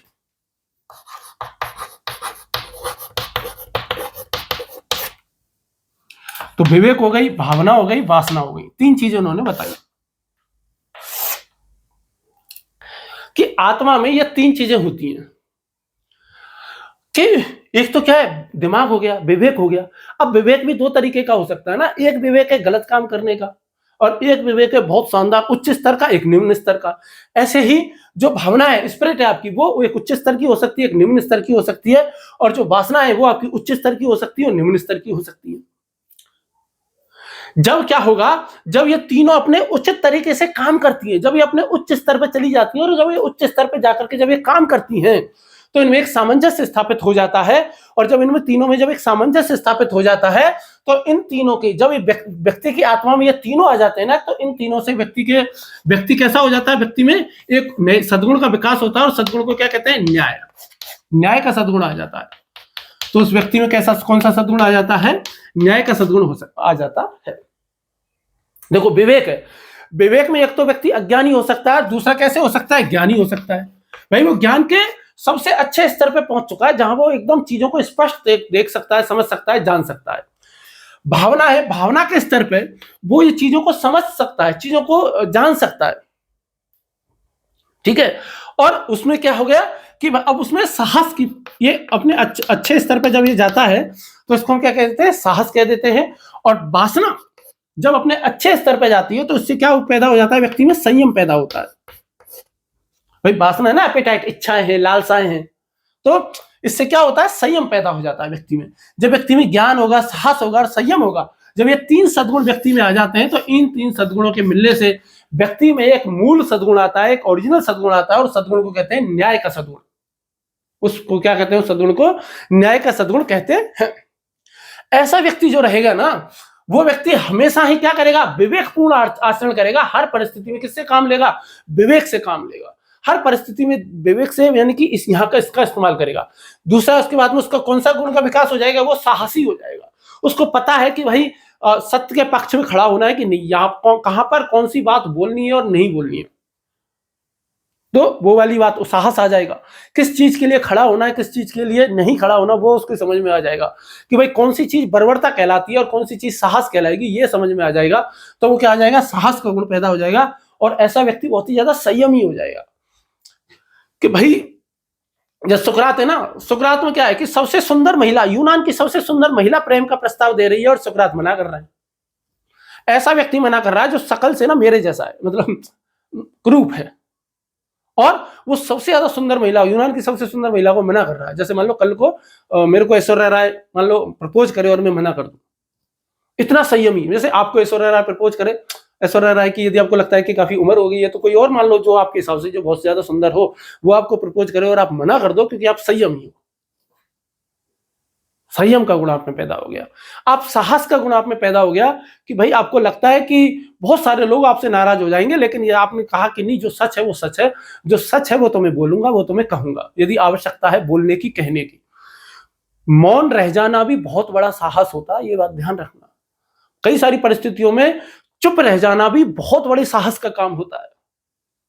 और संयमी मैंने आपको बता ही दिया, ज्ञानी मैंने आपको बता ही दिया। संयमी केवल इस मामले में नहीं है, क्योंकि भाई महिलाओं के प्रति ही संयमी है, भूख के मामले में भी संयमी हो गए, वस्त्रों के मामले में संयम हो गए, जीवन में संयम है आपके कि भाई ठीक है, मेरे पास यदि ऐसी मोटरसाइकिल है तो ऐसी ठीक, ऐसी कार है तो ये ठीक, कोई दिक्कत वाली बात नहीं है, सब चलता है। क्या है, बहुत से लोग क्या होंगे कि जैसे उनको खाना चाहिए ना, कि खाने में नमक डाल दो, मिर्ची डाल दो, ये भी डाल दो, वो भी डाल दो, और मतलब संयम नाम की चीज नहीं है। ऐसे व्यक्ति में संयम नहीं होता। ऐसा ही व्यक्ति होता है जो बाधाओं पर विजय प्राप्त करता है। ऐसा ही व्यक्ति जीवन में सफलता प्राप्त कर सकता है। ऐसे ही व्यक्ति के जीवन में आनंद होता है। हर चीज को कंट्रोल कर लिया। इसकी तुलना यदि आपको वर्तमान में किसी भी चीज से करनी हो तो फ्रायड को ध्यान रखो। सिगमंड फ्रायड हुए ना, और सिगमंड फ्रायड ने एक थ्योरी दी है, कौन सी, हमारे मस्तिष्क की तीन अवस्था में बात बताई ना, कि भाई हमारे जो दिमाग है कैसा है, end ego, super ego, end ego, super ego, मतलब थोड़े थोड़े उसकी जैसी है, एग्जैक्ट उसके जैसी नहीं है, उसके जैसी ये है। तो बात समझ में आ गई आपकी। तो आत्मा का त्रिखंड सिद्धांत समझ में आया, और आत्मा के त्रिखंड सिद्धांत से आपको समझ में आया कि सद्गुण सिद्धांत क्या है। प्लेटो के अनुसार अंतिम सद्गुण कौन सा है? न्याय का सद्गुण है। सुकरात के अनुसार सबसे बड़ा सद्गुण कौन सा था? विवेक। सुकरात के अनुसार तो केवल एक ही सद्गुण था, विवेक। वो कहते हैं कि जब एक ही सद्गुण आ जाता है ना, कि वर्च्यू इज नॉलेज, नॉलेज आ जाती है ना, विवेक जब आ जाता है तो सारे सद्गुण ऑटोमेटिक आ जाते हैं, वो कहते हैं। जबकि जो प्लेटो है, प्लेटो क्या कहते हैं कि जब व्यक्ति में विवेक, साहस और संयम, जब ये तीन सद्गुणों का विकास होता है, तो उसके बाद जो मूल जो सद्गुण है, जो सबसे बड़ा सद्गुण न्याय का जो सद्गुण है, वो व्यक्ति में ऑटोमेटिक आ जाता है। वो कैसा हो जाता है? व्यक्ति में ऑटोमेटिक आ जाता है, स्वयं ही आ जाता है। तो वो सब, तो प्लेटो से यदि कोई पूछ ले, आपसे कोई पूछ ले कि भाई प्लेटो के अनुसार सबसे बड़ा सद्गुण कौन सा है? सुकरात के अनुसार सबसे बड़ा सद्गुण कौन सा? विवेक। ठीक, अब हम प्लेटो के नेक्स्ट सिद्धांत की तरफ बढ़ेंगे। और प्लेटो का नेक्स्ट सिद्धांत कौन सा है? प्लेटो के अगले सिद्धांत को हम कौन सा सिद्धांत कहते हैं? न्याय का सिद्धांत।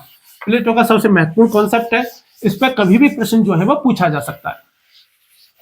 तो प्लेटो का न्याय सिद्धांत, जस्टिस थ्योरी। और न्याय सिद्धांत अब आपके बहुत आसानी से समझ में आएगा।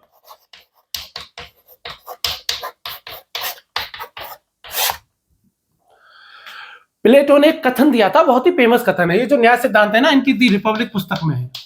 ज्यादातर जो हम इनके आइडियाज जो पढ़ रहे हैं ना, वो इस दी रिपब्लिक पुस्तक से ही पढ़ रहे हैं। ठीक है, तो उनसे पूछते हैं कि भाई न्याय क्या चीज है। प्लेटो से जब कोई पूछते हैं तो न्याय, प्लेटो कहते हैं कि ये कोई आचरण नहीं है, बाहरी आचरण नहीं है, बल्कि न्याय क्या है? एक आंतरिक सद्गुण है, ये एक वर्च्यू है। तो उन्होंने कथन दिया, और कथन क्या दिया कि state is man writ large. State is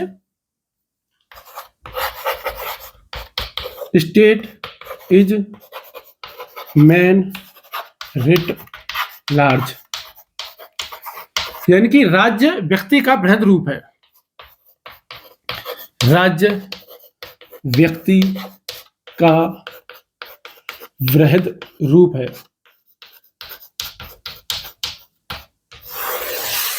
अब उन्होंने, किसी ने पूछा कि राज्य व्यक्ति का बृहद रूप है तो कैसा है? इनका एक कथन मैंने आपको पिछली क्लास में क्या बताया था जस्टिस के बारे में, कि justice is harmony. Justice is harmony.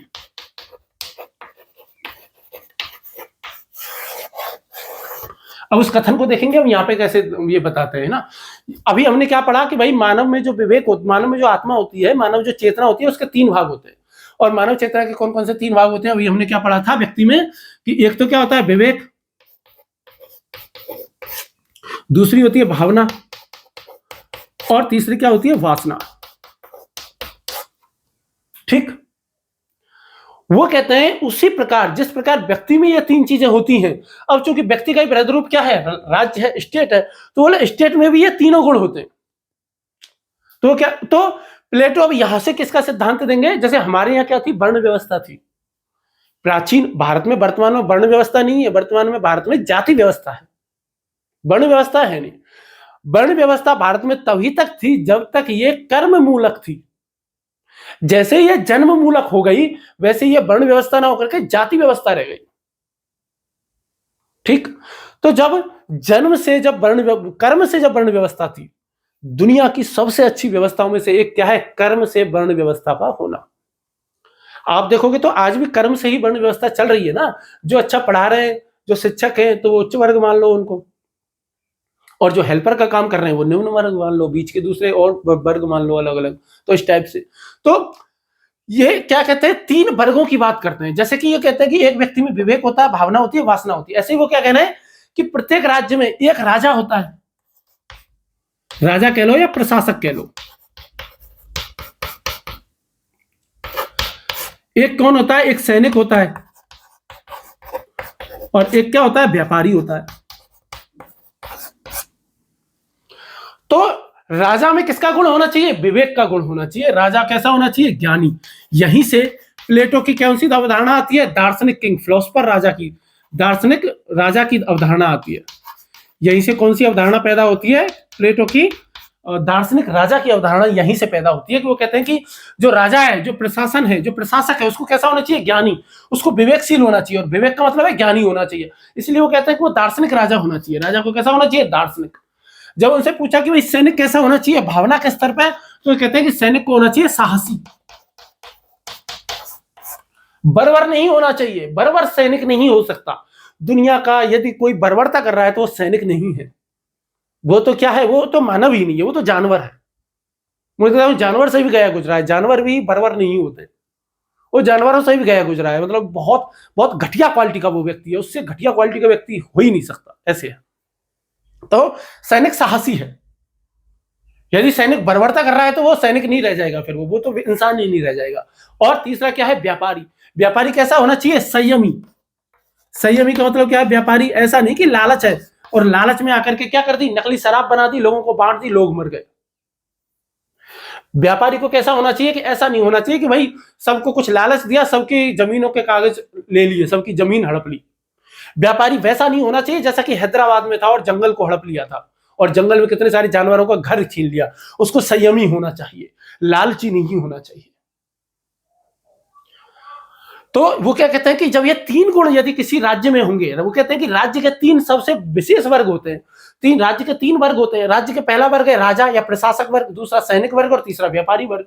और इन तीनों वर्गों को कैसा होना चाहिए, वो कहते हैं कि राजा को दार्शनिक होना चाहिए, ज्ञानी होना चाहिए, सैनिक को साहसी होना चाहिए और व्यापारी को कैसा होना चाहिए, संयमी होना चाहिए। और जब ये तीनों वर्ग अपना अपना कर्तव्य पूरी ईमानदारी से निभाएंगे, जब ये क्या करेंगे, अपना कर्तव्य, तीनों ही अपना कर्तव्य ईमानदारी से, कर्तव्य कैसे निभाएंगे, पूरी पूरी ईमानदारी से यदि ये निभाएंगे, ये तीनों एक दूसरे के कार्य में हस्तक्षेप नहीं करेंगे।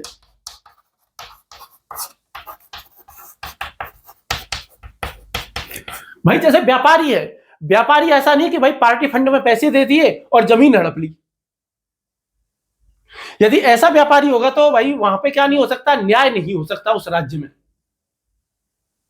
यदि वहां के सैनिक ऐसे हैं जो बर्बरता कर रहे हैं तो वो राज्य में न्याय नहीं हो सकता।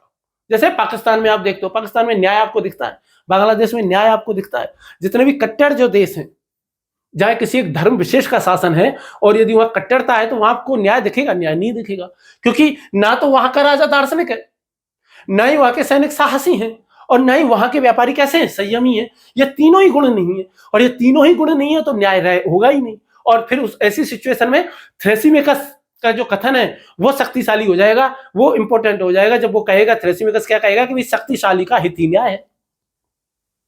तो ऐसी सिचुएशन में तो शक्तिशाली का हित ही न्याय होगा। लेकिन जहां पे राजा विवेक से काम लेता है, दार्शनिक है, सैनिक साहसी है और व्यापारी संयमी है और ये सब अपना अपना कर्तव्य ईमानदारी से निभा रहे हैं, कोई एक दूसरे के कार्य में हस्तक्षेप नहीं कर रहे हैं किसी भी प्रकार का, तो ये क्या हो जाएगा, तो उस राज्य में ऑटोमेटिक न्याय का जन्म हो जाएगा। जैसे इन तीन स्तर पर, जैसे ज्ञान के आने पर, जैसे साहस के आने पर और जैसे संयम के आने पर एक व्यक्ति में न्याय का सद्गुण ऑटोमेटिक आ जाता है, वो ऑटोमेटिक उसमें न्याय का सद्गुण आ जाता है। ठीक उसी प्रकार जब कोई राज्य में इस तरीके के तीन वर्ग होंगे, तीनों वर्ग अपना कार्य ईमानदारी से करेंगे, एक दूसरे के कार्य में हस्तक्षेप नहीं करेंगे, तो वो राज्य ऑटोमेटिक कैसा हो जाएगा, न्यायशील हो जाएगा।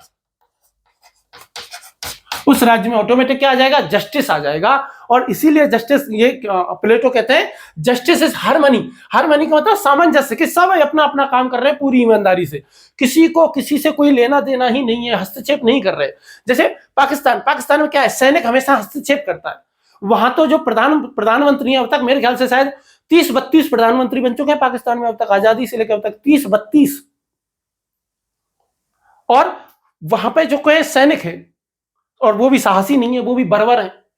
इसी वजह से पाकिस्तान का ये हाल है, बहुत जल्द फेल्ड स्टेट है, बहुत जल्द पाकिस्तान का भौगोलिक नाम खत्म होने वाला है। मतलब रहेगा, ऐसा नहीं रहे कि वही नहीं रहेगा, पर वो काम चलाओ नाम के लिए रहेगा, बस रह जाएगा। और यदि उसने कट्टरता फिर भी नहीं छोड़ी तो हो सकता है कि वो पूरा ही खत्म हो जाए। ठीक।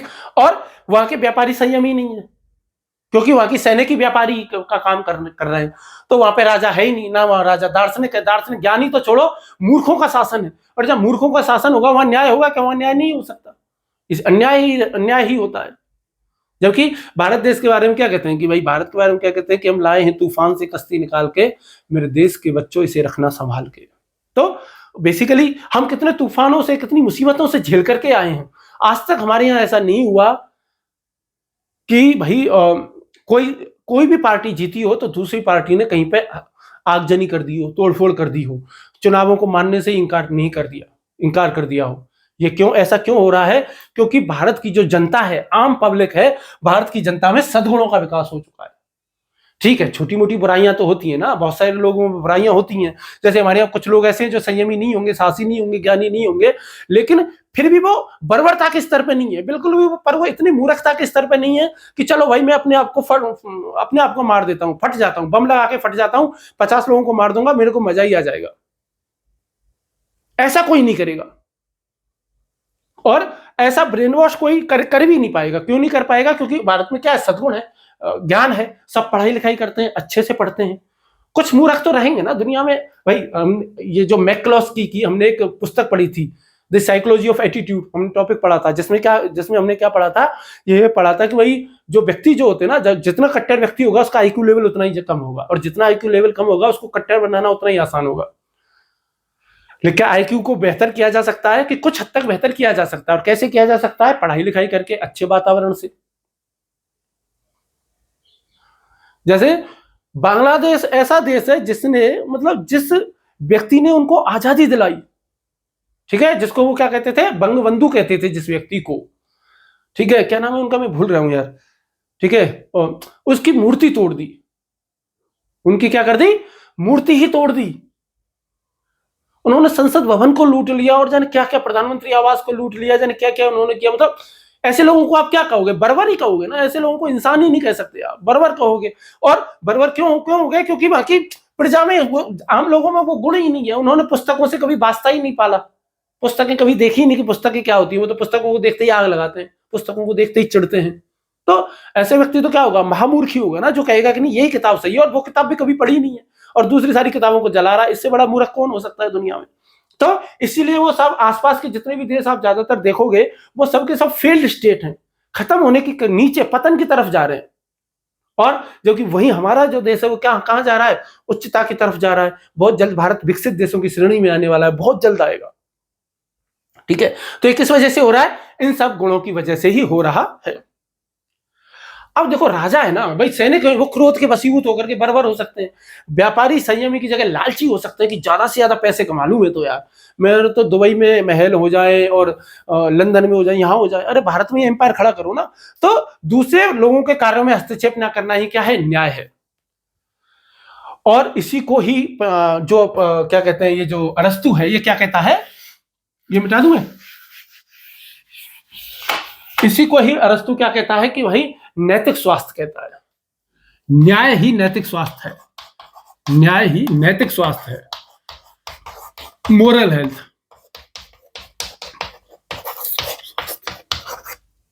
स्वास्थ्य है ना, या स्वास्थ्य थे ना, है। ठीक, बात समझ में आ रही? तो इसमें कैसे हो जाएगा कि व्यक्ति में जब न्याय पैदा हो जाता है तो वो आत्मनिर्देशित हो जाता है, वो स्वयं अपने तरीके से ही न्यायपूर्ण कार्य करता है। और जब राज्य में न्याय हो जाता है तो राज्य में न्याय क्या होगा? जब जितने भी वर्ग हैं उनके बीच स्वाभाविक सामंजस्य जब बैठ जाएगा, सब कर्तव्यों का संतुलन जब हो जाएगा, जब अपने अपने सब काम करने लग जाएंगे, तो उससे क्या हो जाएगा भाई? राज्य न्यायप्रिय हो जाएगा। अब किसी ने प्लेटो से ये पूछ लिया कि यार राज्य का निर्माण तुमको करना ही क्यों है? राज्य क्यों चाहिए? राज्य चाहिए ही क्यों? जैसे कार्ल मार्क्स कहता है ना, कि कार्ल मार्क्स क्या कहता है कि हमें तो राज्य चाहिए ही नहीं। कार्ल मार्क्स तो बिल्कुल मना करता है कि हमें राज्य नहीं चाहिए, वो तो राज्य का विरोध ही करते हैं। ठीक है, जैसे गांधी जी भी एक सेंस में राज्य को नकारते हैं, राज्य नहीं चाहिए। तो प्लेटो ये कहते हैं कि भाई व्यक्ति अकेले अपनी सारी आवश्यकताएं पूरी नहीं कर सकता, और सही बात भी है। क्या मैं अपने आप चौक बना सकता हूँ? क्या मैं अपने आप ग्रीन बोर्ड बना सकता हूँ? क्या मैं अपने आप ये कमरा बना सकता हूँ, दीवार बना सकता हूँ? क्या ये मोबाइल बना सकता हूँ? क्या ये और कुछ बना सकता हूँ? नहीं। लाइट बना सकता हूँ, बल्ब बना सकता हूँ? नहीं। दूसरे वर्गों की जरूरत पड़ेगी ही पड़ेगी। इसीलिए राज्य का गठन होता है। राज्य क्या होता है? व्यक्तियों की आवश्यकताओं का सामूहिक विस्तार है। आदर्श राज्य क्या है? आदर्श आत्मा का प्रतिबिंब है। आदर्श राज्य क्या है? आदर्श आत्मा का प्रतिबिंब है। जैसे राज्य में दार्शनिक राजा का शासन होना चाहिए, तो प्लेटो ने राज्य के पतन, जब कहते हैं कि राज्य का जब पतन होगा ना, तो राज्य पहले होता है सोने जैसा, जब उसका पतन होगा तो वो तांबे का होगा और फिर लोहे का हो जाएगा। और ये पतन कैसे होगा? जो जनता में लोभ बढ़ जाएगा। जब जो है वो जो राजा है, ठीक है, वो कैसा हो जाएगा? वो मूर्ख हो जाएगा। जब जो सैनिक हैं वो या तो कायर हो जाएंगे या बर्बर हो जाएंगे। जब व्यापारी हैं वो बहुत ज्यादा लालची हो जाएंगे, और तो क्या हो जाएगा कि भाई परिवार, वो जो देश है वो खत्म हो जाएगा, वो राज्य खत्म हो जाएगा। ठीक, बात समझ में आ गई? तो यही प्लेटो के कुछ सिद्धांत थे, नियम कानून थे, जो हमने पढ़ा। इसके अलावा प्लेटो जब आदर्श राज्य की बात करता है तो वो क्या करता है कि भाई परिवार का सामूहिकीकरण की बात करता है, संपत्ति के सामूहिकीकरण की बात करता है, वो एक निश्चित तरीके की एजुकेशन देने की ही बात करता है। ठीक है, तो इस तरह की बात करता है। अब हम प्लेटो की विवेचना कर लेते हैं। अब हम क्या कर लेते हैं, प्लेटो की विवेचना हम कर लेते हैं। देखो, प्लेटो को पूरे को पढ़ना है ना तो 8-10 घंटे चाहिए कम से कम, नहीं तो, है ना। यदि प्लेटो के आपको दार्शनिक विचार भी पढ़ने हैं, राजनीतिक विचार भी पढ़ने हैं, तो 8-10 घंटे तो कम से कम चाहिए, खासतौर पर जब दार्शनिक विचार और दोनों ही पढ़ने हो तो 10 घंटे। वैसे तो खैर किसी भी विचार को पढ़ने के लिए एक उम्र भी कम है, लेकिन फिर भी 10-12 घंटे तो मिनिमम चाहिए एग्जाम की दृष्टि से। मतलब मैं ऑप्शनल फिलोसफी के हिसाब से बता रहा हूँ ना, या ऑप्शनल पॉलिटिकल साइंस के हिसाब से आप देखो तो। बाकी तो ठीक है, एथिक्स के हिसाब से तो मैंने ज्यादा ही बताया है आपको, सच बता रहा हूँ, ज्यादा ही बताया है सभी में। मैं एथिक्स के हिसाब से तो ज्यादा ही बता रहा हूँ। ठीक है, तो सबसे पहले ये क्या कह, इनकी जो अच्छी बात है, अच्छी बात क्या कह रहे हैं, संतुलन की बात इन्होंने कही है। ठीक है, और सामंजस्य की बात ये कर रहे हैं, तो ये इनकी अच्छी बातें हैं, गुण हैं। ठीक है, प्लेटो की जब हम विवेचना कर रहे हैं नीति मीमांसा की, तो इसके गुण क्या है कि भाई सामंजस्य की बात कर रहे हैं, ये संतुलन की बात कर रहे हैं। ये प्लेटो का न्याय सिद्धांत किस पे आधारित है, संतुलन पे, सामंजस्य पे, कर्तव्य परायणता पर, कर्तव्य पर। तो ये क्या है, इनकी अच्छी बात है। दूसरी बात क्या है, इनकी सबसे अच्छी बात क्या है कि दार्शनिक राजा की बात ये कही है, सबसे अच्छी बात है, क्योंकि जो विवेकशील व्यक्ति होगा वही न्याय कर पाएगा, वही देश का शासन अच्छे से चला पाएगा, जिसमें अकल ही नहीं है। आपने एक नाटक पढ़ा है, वो कौन से है, क्या है नाम है उनका यार, हरिश्चंद्र ना, हरिश्चंद्र जी का एक नाटक है, भारतेंदु हरिश्चंद्र जी का एक नाटक है कि अंधेर नगरी चौपट राजा, अंधेर नगरी चौपट राजा, टके शेर भाजी टके शेर खाजा, कि हर चीज 1 टके की मिल रही है। गुरुजी ने चेले से कहा कि बेटा ये देश छोड़ दे, ये राज्य छोड़ दे, अच्छा नहीं है। बोले गुरु, चेला क्या बोलता, गुरुजी कैसी बातें करते हो, यहाँ तो हर चीज 1 टके की मिल रही है, मिठाई भी 1 टके की है, खाना भी 1 टके का, मजा ही आ गया। तो वो ऐसे सब क्यों हो रहा था, क्योंकि राजा मूर्ख था, और राजा मूर्ख था तो उसमें मतलब ये क्या होता है कि एक दीवार गिर जाती है, बकरी मर जाती है, तो पहले जिस दीवार थी उस मालिक को बुलाते हैं, फिर उसके मालिक को बुलाते हैं, मिस्त्री को बुलाते हैं, फिर जिसने बनाई, ऐसे करते करते चेले का नंबर आ जाता है, और चेले को फांसी होने वाली होती है कि तेरी वजह से बकरी मर गई, तेरे को फांसी होगी। तो चेला कहता है क्या करूं, तो फिर इतने में गुरु आ जाता है, तो गुरु कहता है कि यार बचाओ। तब वो गुरु उसको कैसे बचाता है कि नहीं नहीं नहीं नहीं, इसको मत दो, मुझे फांसी दो, क्योंकि इस मुहूर्त में जो भी फांसी खाएगा वो सीधा स्वर्ग में जाएगा। तो राजा मूर्ख होता है, राजा क्या कहता है, ठीक है तो मैं फांसी खा लेता हूँ, मैं स्वर्ग में चला जाऊंगा। तो ऐसे मूर्खों का शासन यदि कहीं पर रहेगा तो क्या होगा, वो राज्य चलेगा क्या, वो देश चलेगा क्या, नहीं चलेगा। इसीलिए दार्शनिक राजा की बात करते हैं, विवेकशील राजा की बात करते हैं। इसके अलावा ये नैतिक आदर्शों की बात करते हैं, जो कि बहुत ही अच्छी बात है। नैतिक आदर्शों की बात होनी ही चाहिए। जब ये नैतिक आदर्शों की बात करेंगे तभी तो समाज, राज्य हमारा कैसा होगा, अच्छा बन पाएगा। इसके बाद इनके जो दर्शन है, इसमें समाजवाद के तत्व दिखाई देते हैं। क्या दिखाई देते हैं, समाजवाद के तत्व दिखाई देते हैं। जब ये सामूहिकरण की बात कहते हैं तब उससे, सामूहिक संपत्ति की बात करते हैं, परिवार के सामूहिकीकरण की बात करते हैं, लोभ लालच इन सब चीजों से दूर रहने की बात करते हैं। तो ये तो इनके पक्ष में तो बहुत सारी चीजें हैं, लेकिन इनका जो आलोचना है, आलोचना पे हो सकता है कभी प्रश्न पूछ लिया जाए, तो आलोचना थोड़ा अच्छे से पता रहे तो ज्यादा बेहतर है। गुण तो आप मुझे पता है लिख ही दोगे सभी तरीके के। जब भी हम इनके दोषों की बात जब हम करेंगे प्लेटो के दर्शन की, तो रसेल को ध्यान रखना है ना।